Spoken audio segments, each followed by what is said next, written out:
Good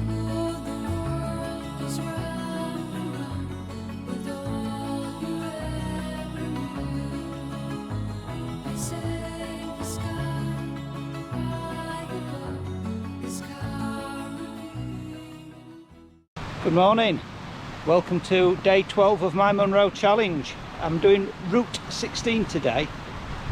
I've moved from Beinn Mheadhoin to the other side of the Cairn Gorms round to Aviemore, so I'm attacking some Munros from Aviemore now. Unfortunately, I think it's all been too much for Stanley, so Stan's gone home for a rest. So I've got Mia with me at the minute, so Mia's going to walk with me for a while. So parked up at Aviemore ski station. I'm walking up the side of the funicular, and I intend to do two hills today: Beinn Mheadhoin, which is middle hill, and Cairn Gorm itself on the way back, which is a blue rocky hill. This is the funicular here, wrapping round. I understand they're doing quite a lot of work on it, and they've had something like £80 million given to them by the Scottish Government to repair it, and it's due to opening the 2022 ski season, from what I understand. You can see one or two pistes in the clouds. There's Cairn Gorm up in the distance. I'm doing Cairn Gorm on the way back. I'm going to attack it from the other side. Just looking back at the Aviemore ski station, it's got a different feel to Glenshee, this one. It feels a lot bigger, I'd say. I'm at the top of one of the pistes here. It's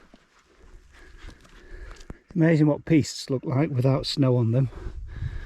And there's a little pocket of snow just up there. As I say, I'm skirting round Cairn Gorm first thing, and I'll climb back over it on the way home. There we're at the top of the col.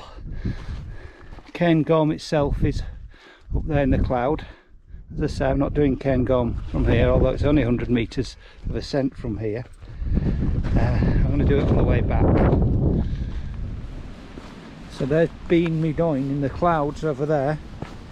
I'm sort of following this track down past the burn, and then I'm going to start climbing again. I'm hang a right at the bottom and then a left, and I can see the track which scoots across and joins that burn stroke waterfall towards the top, and then we'll hang a left at the top and go to the summit in the clouds. That has been a real scramble coming down. Very steep, very rocky.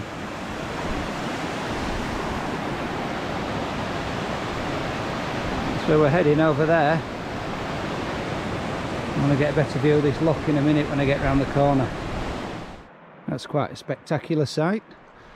The lower slopes of Ben Macdui, I believe. I think that pocket of snow I can see at the top is the one I could see when I was approaching the summit of Ben Macdui the other day. We're heading round the lock, skirting up that path which meets the top of that waterfall over there. Wow, Loch Haven. Oh, I think it's pronounced Loch Anan. Fantastic. Now, there's supposed to be a stone shelter stroke cave around here. Well, I've come over the top there and not seen it. So when I come back, I'm retracing my steps anyway. I'll go around there and see if I can find it round the corner. But we're heading up this footpath here, which will meet the top of the waterfall that you saw earlier. This isn't quite the summit yet. It's another 30 metres of ascent. This is the Barns of Beinn Mheadhoin,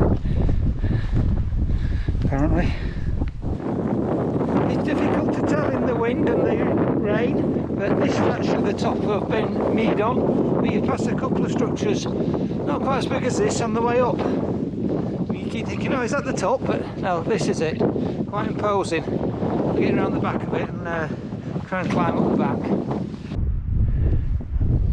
I'm just descending off Beinn Mheadhoin and just dropped below the clouds, and there's Loch Etachan appearing,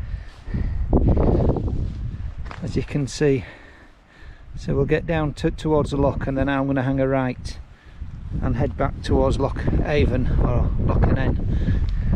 So I've walked back down to the side of Loch Avon and there's I've gone the other way round, and I take it that is a stone shelter that is described on the Ordnance Survey map. Do you know what, this is a cracking spot for a sandwich. I think I'm going to have a cup of coffee. I'm just following the path along the side of the loch. Not far around that corner. I think it's going to start inclining gradually. So I'm just at the edge of the cliffs, and this is where the path starts to leave the loch and raise up to the elbow at the end. I'm going to skirt around that and then hang a left to head up Cairn Gorm. Wow, look at that. That's Beinn Mheadhoin. That's where we were earlier. That's what it looks like. We're heading up here. Back to the ski station side of the mountain. I'm just going to skirt up to the top, which is just over that brow, to the summit, and head back down. Top of Cairn Gorm. Here we are.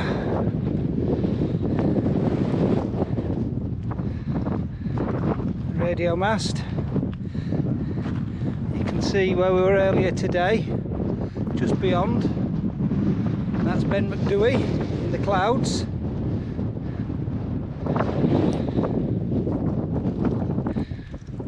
Wow. Just following this line of cairns off the top, pretty much beeline back to the station. Just noticing the loch down there, that's beside where I'm camping. I've even put a pathway in. You can see some of the pieces now. Fabulous.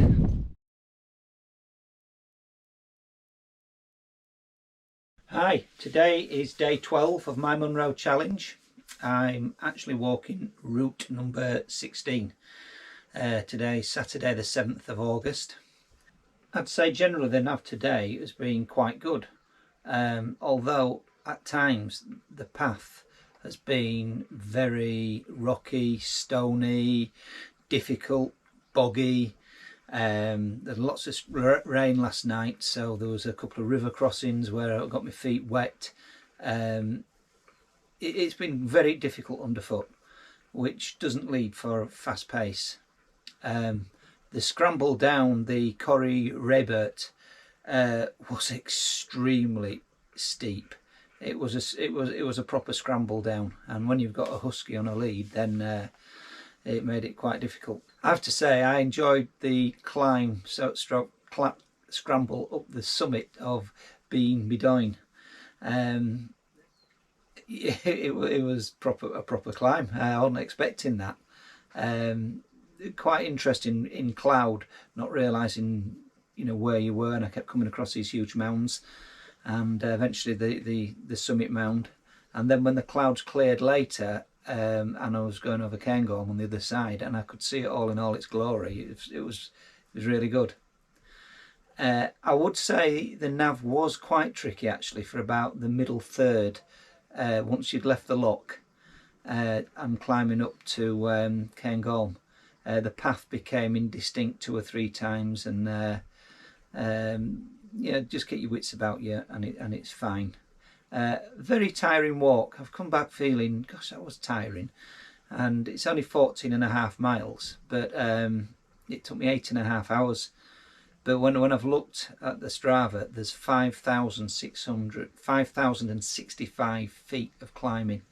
It's massive, massive amount of climbing. I had not realised there was as much as that.